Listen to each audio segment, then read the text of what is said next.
ಇವತ್ತು ನಾವು quick and healthy cabbage ಪಲ್ಯ ಮಾಡುವ. ಇದು ಬ್ಯಾಚುಲರ್ಗೆ ಬೆಸ್ಟ್ ರೆಸಿಪಿ ಅಂತಲೇ ಹೇಳ್ಬೋದು. ಮೊದಲಿಗೆ ಒಂದು ಕ್ಯಾಬೇಜ್ನ ಕಟ್ ಮಾಡಿ ಇಟ್ಕೊಳ್ಳಿ.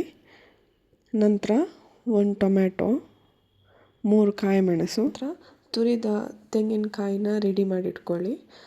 ಒಂದು ಸ್ಟವ್ ಮೇಲೆ ಪ್ಯಾನ್ ಇಟ್ಕೊಂಡು ಅದಕ್ಕೆ 2 table spoon coconut oil, 1/2 table spoon ಸಾಸಿವೆ, 1/2 ಟೇಬಲ್ ಸ್ಪೂನ್ ಜೀರಿಗೆ, 2 ಬೆಳ್ಳುಳ್ಳಿ ಮತ್ತು 4ರಿಂದ 5 ಕರಿಬೇವಿನ ಸೊಪ್ಪು ಹಾಕ್ಕೊಳ್ಳಿ. ನಂತರ ಅದಕ್ಕೆ 1 ಟೊಮೆಟೊ ಹಾಗೆ ಸ್ವಲ್ಪ ಹೊತ್ತು ಫ್ರೈ ಮಾಡ್ಕೊಳ್ಳಿ.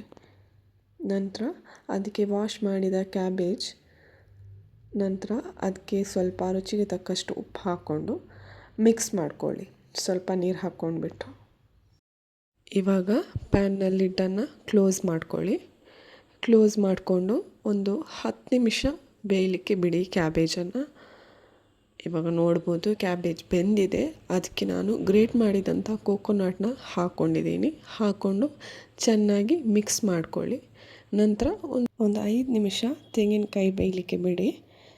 ಲಿಡ್ ಕ್ಲೋಸ್ ಮಾಡಿ. ಇವಾಗ ರೆಡಿಯಾಗಿದೆ ಹೆಲ್ದಿ ಕ್ಯಾಬೇಜ್ ಪಲ್ಯ.